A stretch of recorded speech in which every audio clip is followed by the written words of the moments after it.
Welcome to my channel sweet and tree. তো আজকে আরও একটা কেকের ভিডিও নিয়ে চলে এসেছি। তো এখানে আমি নিয়ে নিয়েছি ট্রোপোলাইটের প্রিমিয়াম হুইপিং ক্রিম। আপনারা চাইলে ডেলিসিয়াসেরও নিতে পারেন। ক্রিমটা যখন শপ থেকে কিনে আনবো তখন এটাকে রেখে দেবো ফ্রিজারে, মানে ডিপ ফ্রিজে রেখে দেবো।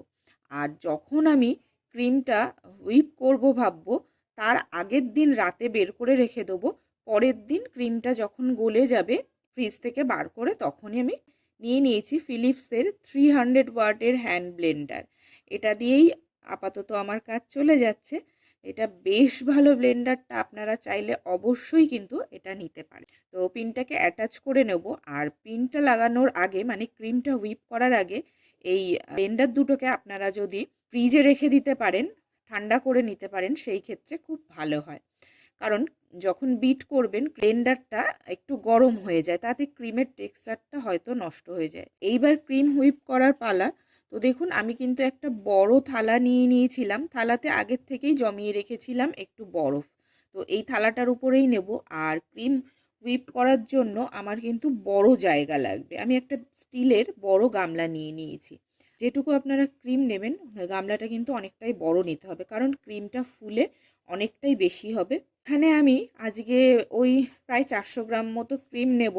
আর এই যে কাপ দেখিয়ে দিলাম, এই কাপের 2 কাপ মতো নেব। আর সবচাইতে কম আপনারা 200 গ্রাম করবেন বা 1 কাপ, আর সবচাইতে বেশি 2 কাপ বা 400 গ্রাম। ক্রিমটা হুইপ করা শুরু করে দিই। তো প্রথমে নর্মাল স্পিডে মোটামুটি 5 থেকে 7 মিনিট ক্রিমটাকে হুইপ করব। এর বেশি করব না, কারণ ব্লেন্ডারটা গরম হয়ে গিয়ে ক্রিমের টেক্সচারটা নষ্ট হয়ে যেতে পারে। তো সেই জন্য 5 থেকে 7 মিনিট পরে আবার আমি ব্লেন্ডারটাকে একটু রেস্ট দেব, দিয়ে আবার শুরু করব। যখন শুরু করব তখন কিন্তু ফুল, মানে হাই স্পিডে দিয়ে শুরু করব। এইভাবে রেস্ট দিয়ে দিয়ে আমি করব। মোটামুটি 3-4 বার রেস্ট দিয়ে ক্রিমটা রেডি হয়ে যাবে। স্প্যাচুলা দিয়ে ক্রিমটাকে উল্টে পাল্টে দেবেন, যাতে সব দিকটাই সমানভাবে হুইপ হয়। কখন বুঝবেন ক্রিমটা হয়ে গেছে? ক্রিমটা কিন্তু বেশি করলে চলবে না। স্প্যাচুলা দিয়ে এইভাবে স্টিফনেস চলে আসবে ক্রিমের মধ্যে, সেই সময় কিন্তু ছেড়ে দিন। এটার আরেকটা প্রসেস আছে। পুরো উল্টে দিলাম, দিয়ে কিন্তু দেখাচ্ছি ক্রিমটা এক ফোঁটাও নড়াচড়া করবে না। আমি আজকের কেকটা বানাবো ম্যাঙ্গো ফ্লেভারের, সেই জন্য ম্যাঙ্গো স্পঞ্জ নিয়ে নিই। আর এটার আমি 5টা লেয়ার করে নিলাম। লেয়ারটাকে করার জন্য আমি একটা সোকিং ওয়াটার রেডি করে নিচ্ছি। তো এইভাবে আমি রেডি করে নিলাম ম্যাঙ্গো সিরাপ। এরপরে ক্রিমটাকেও রেডি করে নেব। হুইপিং করা যে ক্রিমটা ছিল সেটার মধ্যেও কিন্তু আমি একটু ক্রাশ আর একটু এসেন্স দিয়ে নেব। এর ফলে ক্রিমটার টেস্ট একদম ডাবল হয়ে। আমি নিয়ে নিয়েছি আজকে কেক টিন নিয়ে নিয়েছি। কেক টিনের মধ্যেই লেয়ারিংটা করব। তার ফলে কেকটা নড়ে না গিয়ে বেশ সুন্দরভাবে কিন্তু সবকটা লেয়ারই সাজিয়ে বসে থাকবে, একদম কম বেশি এদিক ওদিক হয়ে যাবে না।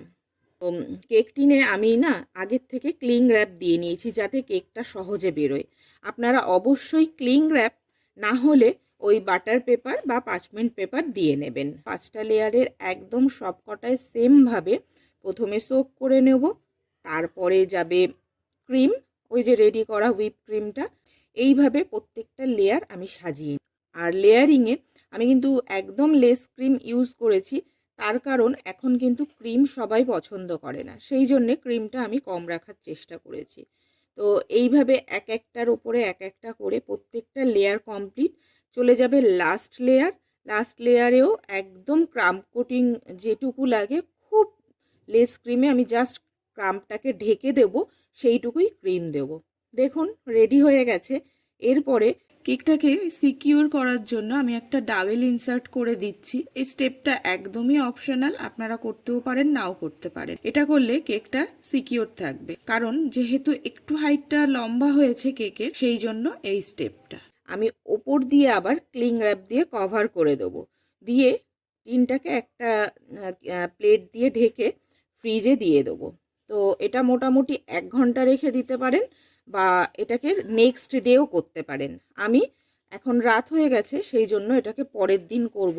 পরের দিন কেকটা ফ্রিজ থেকে বার করলাম, কত সুন্দরভাবে সেট হয়ে গেছে কেকটা। ভীষণ ভালো লাগছে দেখে, এত সুন্দর সেট হয়েছে। আর এইবারে সবচাইতে যে কাজটা কঠিন সেটা হলো এই টিন থেকে কেকটাকে বার করা। তো তো বেশ খানিকটা টাইম ধরে ধৈর্য ধরে কেকটাকে কিন্তু বার করতে হবে, তাড়াহুড়ো করে বার করলে কেকটা নষ্ট হয়ে যাবে। তো দেখুন কেকটা বার করে নিলাম টার্ন টেবিলের ওপরে। এরপরে আজকে আমি একদম সিম্পল রেখেছি ডিজাইনটা, আপনাদের দেখে ভীষণ ভালো লাগবে আর কম সময়ের মধ্যেও ডিজাইনটা হয়ে যাবে। আজকের কেকটা কিন্তু আমি পুরোটাই পিঙ্ক কালার করব, আপনারা আপনাদের মন পছন্দ মতো কালার করে নিতে পারেন। আর কালারটা ক্রিমের সঙ্গে মিশিয়ে নেব। অবশ্যই এখানে হুইপিং ক্রিমের সঙ্গে জেল কালার দিতে হবে। তো জেল কালার দিয়ে আমি সুন্দর করে মিশিয়ে নিলাম।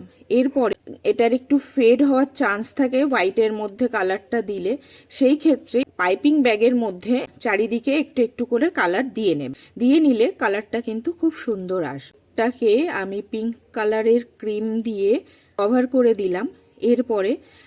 এরপরে একটা প্যালেট নাইফের মাধ্যমে কেকটাকে একদম স্মুথ চারিদিকে বা মসৃণ করে নিতে হবে। তো এইটা একটু ধৈর্যের কাজ, আর আপনারা হাতের কাছে একটু ঠান্ডা জল রেখে দেবেন। যেহেতু গ্লিটার যাবে সেই জন্য ওপরে কোনো ডিজাইন আমি রাখলাম না, সাইডটা একটু ওয়েভই করব। আর আজকের কেকটা আরেকটু টল হলে আমার ওয়েভগুলো অনেক কটা হতো, কিন্তু যেহেতু অতটাও টল নয় সেই জন্য ওয়েভগুলো খুব বেশি হলো না, তবে এটাও ঠিক আছে। আর এই ওয়েভগুলো করার পরে এরপরে চারটে বো দিয়ে আমি চারদিকে সাজিয়ে দেবো। মোটামুটি কমপ্লিট হয়ে গেছে, কিন্তু ওই নিচের সাইডটা মানে লোয়ার সাইডটা দেখুন একটু ফাঁকা ফাঁকা লাগছে, সেই জন্য ওই আরেকটু পিঙ্ক কালার ক্রিম দিয়ে এটাকে আমি চারপাশ দিয়ে খুব সুন্দর করে একটা ডিজাইন করে দেবো। আর ডিজাইনটা করার পরে দেখুন বেশ সুন্দর লাগছে, কিন্তু ওই ফাঁকা ফাঁকা ব্যাপারটা আর লাগছে না। কতটা সুন্দর লাগছে কেকটা আপনারা দেখুন, দেখে বলবেন। ফাইনাল লুকটা কিন্তু আমি যতটা ভেবেছিলাম তার চাইতেও অনেক অনেক বেশি সুন্দর হয়েছে। আর আজকের কেক ডিজাইনটা আপনাদের কেমন লাগলো অবশ্যই কিন্তু আমাকে জানাবেন। ভালো লাগলে লাইক করে দেবেন আর বন্ধুদের সঙ্গে শেয়ার করে ভিডিওটা রেখে দেবেন। নতুন হয়ে থাকেন আমার চ্যানেলটাকে সাবস্ক্রাইব করে প্লিজ আমার পাশে থাকবেন। তো আজকের জন্য এইটুকুই, দেখা হচ্ছে আপনাদের সঙ্গে নেক্সট ভিডিওতে। Bye bye.